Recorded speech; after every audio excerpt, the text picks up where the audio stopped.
देखिए बच्चों, आप सर की इस क्लास में फिर आपका स्वागत है।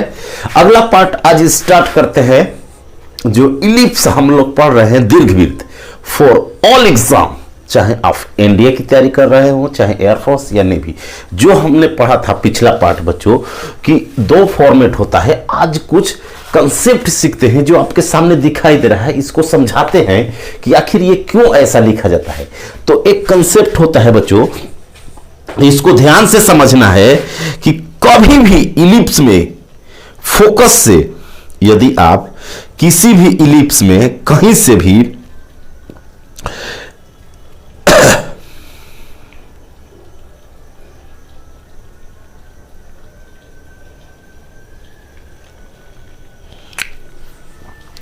जो कंसेप्ट है बच्चों अगला वो ये है कि जो दिखाई दे रहा है उसको पहले समझते हैं, इसके बाद मौखिक उड़ाइएगा। देखिएगा जितने क्वेश्चन होंगे, जब कंसेप्ट बन जाएगा ना, जब कंसेप्ट बन जाएगा तो कोई चीज याद नहीं करना है, जैसे देगा वैसे चढ़ना है। ये नहीं कि रट लिए ऐसे बैठ रट लिए उसको बैठा रहे कि ए ये है बी ये है बी स्क्वायर बाई 2 है।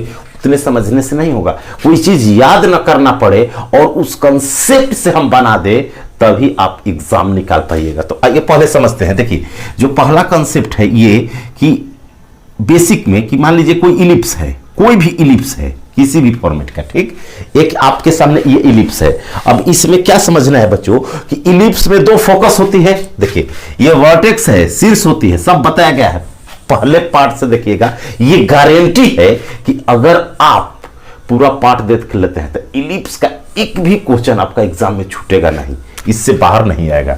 तो अब देखिए यहां मान लीजिए वर्टेक्स है, फोकस होता है यहां, जिसको हिंदी में नाभि कहते हैं। फोकस जिसको क्या कहते हैं बच्चों, नाभि कहते हैं। ये आपका एफ है, फोकस है। ये क्या है आपका फोकस है एफ। ये भी आपका क्या है, फोकस है एफ। नाभि जिसको कहते हैं, नाभि फोकस।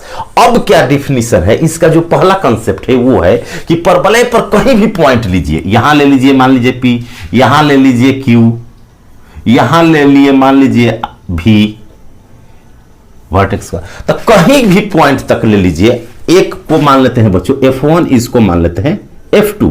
अब कोऑर्डिनेट के अनुसार जो होता है कि ओरिजिन है मूल बिंदु, इसके राइट साइड जाएंगे तो प्लस में ये होता है, ये लेफ्ट साइड है तो बाएं में। जैसे कोऑर्डिनेट में होता है कि मूल बिंदु के दाएं साइड जाए तो प्लस, तो ये फोकस की कोऑर्डिनेट जो लिखते हैं प्लस में लिखते हैं, तो वो बात अलग है। अब डेफिनेशन जो बात ये है बच्चों कि एक पॉइंट से दोनों फोकस, इस पॉइंट से इस फोकस की दूरी और इसकी दूरी का योग जो होता है ना, मेजर एक्सिस के बराबर होता है। और मेजर एक्सिस क्या होता है बताए हैं, जिस पर पैराबोला ज्यादा फैला हो, जिसके अलोंग में ज्यादा, देखिए एक ऐसे है कि वाई एक्सिस के अलोंग में ज्यादा होता है इलिप्स, एक होता है एक्स एक्सिस में, तो मेजर एक्सिस एक्स हो जाएगा, इसमें वाई हो जाएगा। तो मेजर एक्सिस कल बताए हैं, माइनर मेजर कि 2a होता है 2b होता है, क्योंकि यहां से यहां तक की दूरी, यहां से यहां तक के बीच की दूरी बच्चों a होती है और ये c होती है, बताए हैं ये दूरी c होती है। c का मतलब a हाफ मेजर एक्सिस,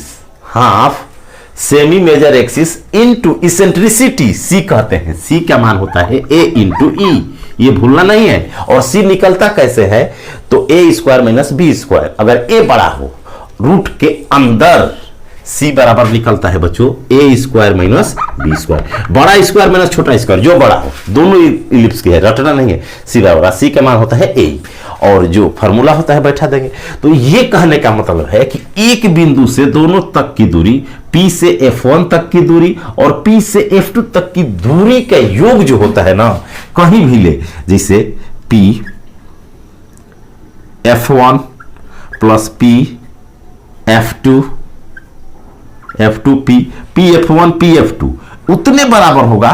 देखिए इसका कहने का कंसेप्ट ये है कि इलिप्स के पर कहीं भी पॉइंट ले, यहां यहां यहां कहीं भी, उसके दोनों फोकस से दूरियों का योग कांस्टेंट होता है, बराबर होता है। अब लीजिए P से दूरी लिए, अगर Q से ले लेते हैं यहां से यहां तक, यहां से यहां तक, मींस Q से F1 और प्लस Q से F2, तो उतना ही होगा जितना ये होगा।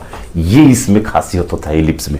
या V से ले लिए तो V से F1, V से F1, क्योंकि ये भी तो इलिप्स पर पॉइंट है, यहां है तो क्या इलिप्स पर है, प्लस V से F2 सब बराबर होता मेजर एक्सिस 2a के बराबर, मेजर एक्सिस 2a के बराबर। तो ये कैसे होता है, क्यों होता है, तो आइए इसको समझते हैं। देखिए बच्चों, आपका जो ये ओरिजिन है, सेंटर है, केंद्र है, यहां से भी तक की दूरी a है, आपका दूरी ये है। तो P और ये दूरी जो होता है बच्चों पूरा a हो गया, और ये C होता है, तो इधर का दूरी कितना बचेगा, F1 से भी तक पूरा a में से ये c घटा देंगे, इधर का दूरी बचेगा, तो a माइनस c बचेगा।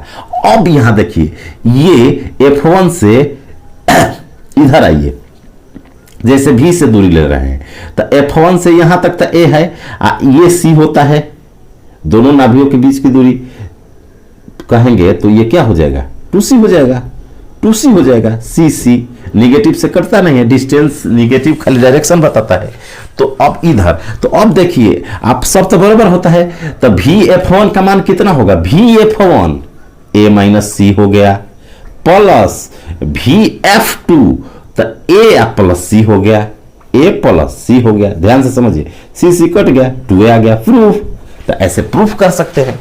तो पहला डेफिनेशन ये जानना है। दूसरा बात क्या जानना है, बेसिक में ऐसे पहले पार्ट में सब बताया हुआ है, वहां से आप सीख सकते हैं एक एक चीज। तो फोकस जो होती है उसके का एक बिंदु से दोनों फोकस तक की दूरियों का योग हमेशा मेजर एक्सिस के बराबर होता है। इससे आप पूरा क्वेश्चन बना सकते हैं। अगला जो कंसेप्ट है बच्चों जो दिखाई दे रहा है, ये होता है जो डेफिनेशन होता है। डेफिनेशन क्या होता है कि फोकस से, किसी भी एक फोकस से अगर इलिप्स है आपके पास, अगर आपके पास कोई इलिप्स है, तो कोई भी एक फोकस यहां होगा, एक फोकस यहां होगा, ठीक। तो फोकस से स्थित कहीं भी पॉइंट तक की दूरी, ठीक, और एक डायरेक्ट्रिक्स होता है बच्चों, बताए हैं। और ये दूरी क्या होता है, देखिए नियता, डायरेक्ट्रिक्स होता है नियता। तो नियता पर डाले गए लंब की लंबाई pm का रेशियो जो होता है ना बच्चों, इसेंट्रिसिटी के बराबर होता है, उत्केंद्रता के बराबर होता है। फिर से समझिए, कहां से कहां दूरी, तो वर्टेक्स से, इस बिंदु से फोकस तक की दूरी P(F1), पॉइंट से फोकस तक की दूरी, अब बाटा में उसी पॉइंट से नियता तक की दूरी का जो अनुपात होता है E के बराबर होता है। इसी से ना आपका पूरा इलिप्स का समीकरण आ जाएगा, और कुछ नहीं। यहां से यहां तक दूरी निकलना होगा, अगर आप कोऑर्डिनेट जानते हैं तो यहां से यहां तक की दूरी निकलना होगा, डायरेक्ट्रिक्स, और इसको भागा करना है। फोकस से जो पॉइंट तक की दूरी होती है वो ऊपर होती है, बाटा में पॉइंट से जो डायरेक्ट्रिक्स नियता तक की दूरी होती है वो नीचे लिखना है। इसेंट्रिसिटी उत्केंद्रता का क्या होती है, बराबर हो जाती है। ये बात आपको क्या करना है, समझना है। ये बात आपको समझना है। इस कंसेप्ट से आप कोई भी इलिप्स का क्वेश्चन क्या कर सकते हैं बच्चों, बना सकते हैं। तो आइए अब क्वेश्चन बनाते हैं जो इलिप्स का। ये डेफिनेशन, इतना बात याद रखना है, एकदम नोट करके कॉपी में समझ कर इलिप्स के लिए। तो एक क्वेश्चन दिया है बच्चों आपके सामने जो दिखाई दे रहा है, क्या आप सोल्व कर पाते हैं? पहले ट्राई करें, इसके बाद हम बताते हैं।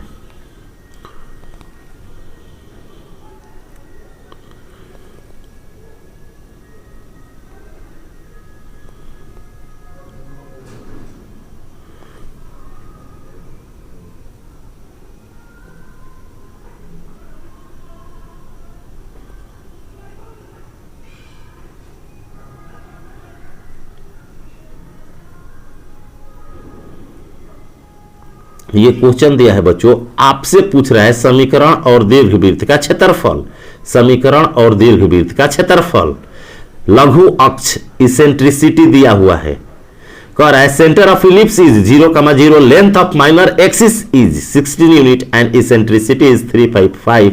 If axis of ellipse is y axis, find equation of ellipse, दीर्घवृत्त का समीकरण। दूसरा,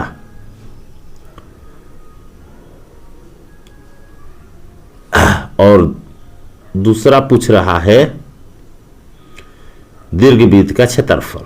तो पहले जो क्वेश्चन दिया है और एरिया पूछ रहा है और समीकरण और क्षेत्रफल पूछ रहा है। दीर्घवृत्त का केंद्र दिया है 0 0, लघु अक्ष की लंबाई 16 यूनिट और उत्केंद्रता 3/5 है। तो दीर्घवृत्त का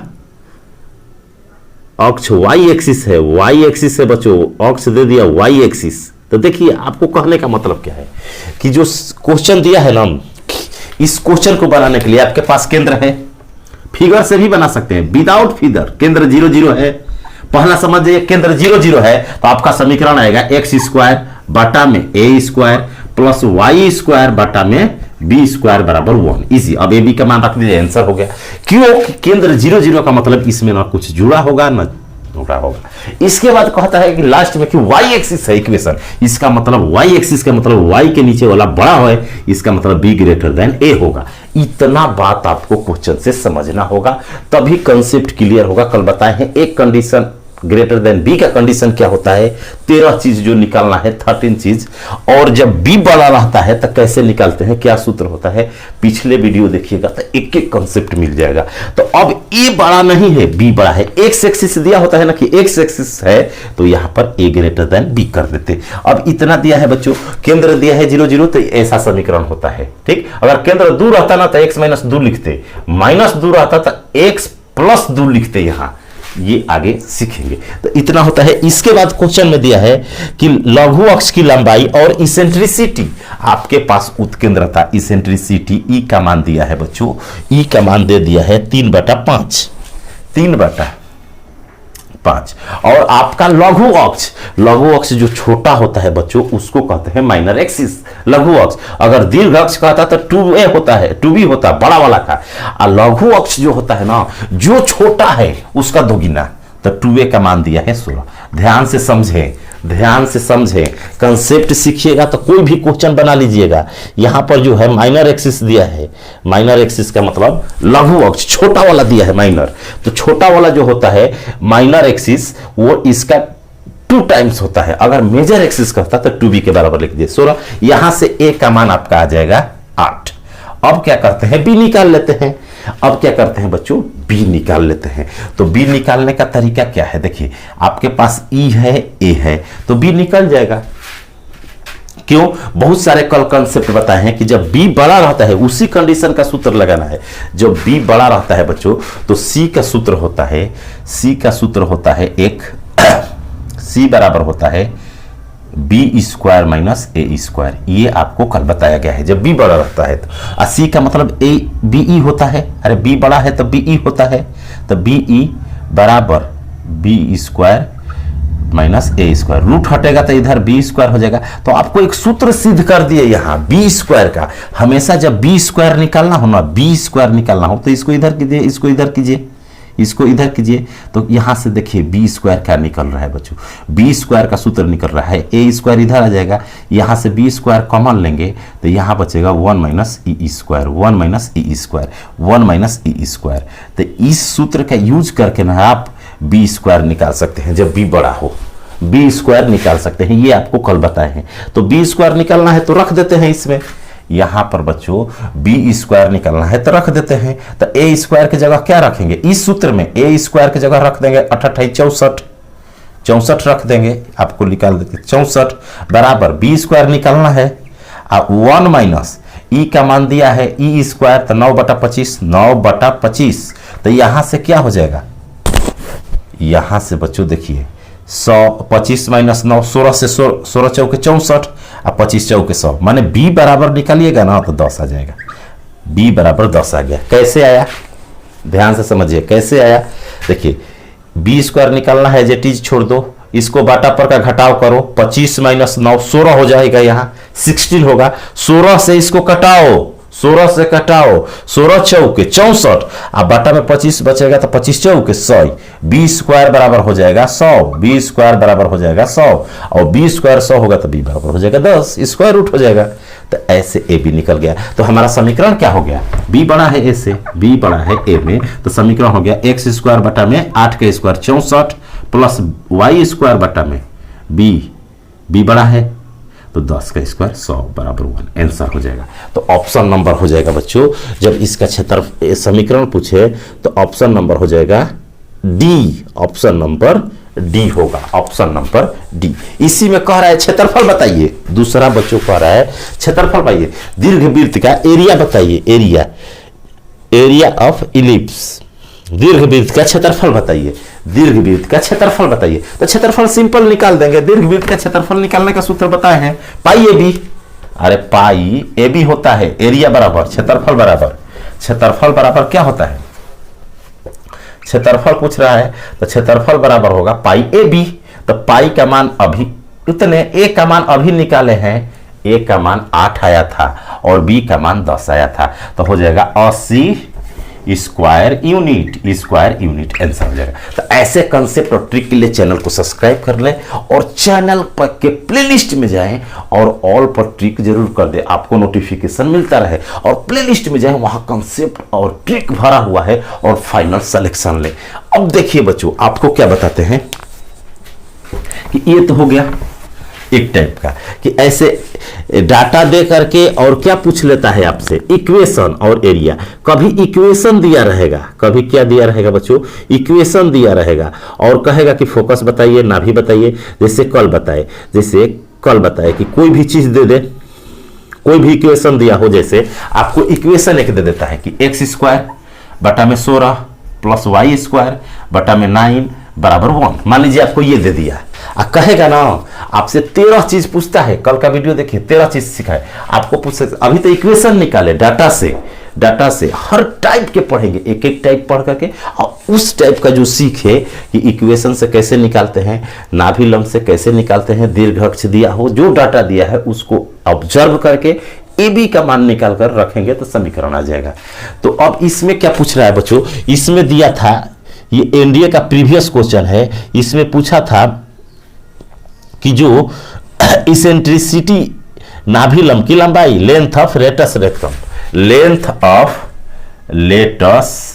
रेक्टम, नाभि लंब की लंबाई पूछा था, नाभि लंब की लंबाई क्या होगी, ये क्वेश्चन पूछा, नाभि लंब की बताइए। तो देखिए अब ऐसा ऑब्जर्व करेंगे कि एक्स एक्सिस वाला पैराबोला एलिप्स है कि वाई एक्सिस, माने एक्स अक्ष पर तो एक्स बड़ा है, एक्स स्क्वायर के नीचे वाला बड़ा है, तो ए ग्रेटर देन बी वाला है, माने ए स्क्वायर। अब यहां से तुलना करेंगे, जो हमारा बेसिक सूत्र होता है बच्चों, X square by A square होता है plus Y square by B square होता है बराबर 1।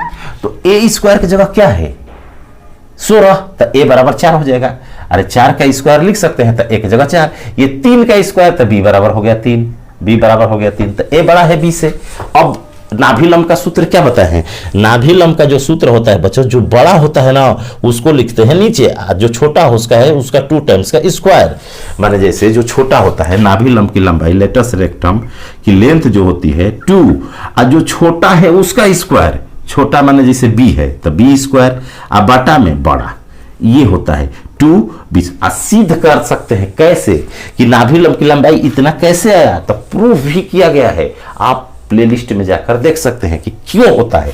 लेकिन आपके एग्जाम में क्यों प्रूफ करने को नहीं आएगा, निकालने के लिए आएगा। तो आपको ऐसे याद करना है कि किसी भी इलिप्स का 2 टाइप का होता ही है, तो जब भी नाभि लंब की लंबाई निकालना हो तो बड़ा छोटा वाला का स्क्वायर ऊपर कर दो और 2 से मल्टीप्लाई 2, और छोटा जो है, जो छोटा है उसका स्क्वायर अब बटा में बड़ा, तो हो जाएगा बच्चों 2, और छोटा का स्क्वायर, छोटा 3 है तो 3 का स्क्वायर 9, और बटा में बड़ा 4, तो 18/4 मीन्स 9/2 हो जाएगा। 9/2 से 2 कटा तो 9/2 हो जाएगा। ऑप्शन तो है नहीं, ये क्वेश्चन आया था तब 9/2। तो ऐसे कंसेप्ट के लिए अधिक से अधिक लाइक करें और बच्चों के बीच जरूर शेयर करें। आज के लिए इतना ही, थैंक यू, धन्यवाद।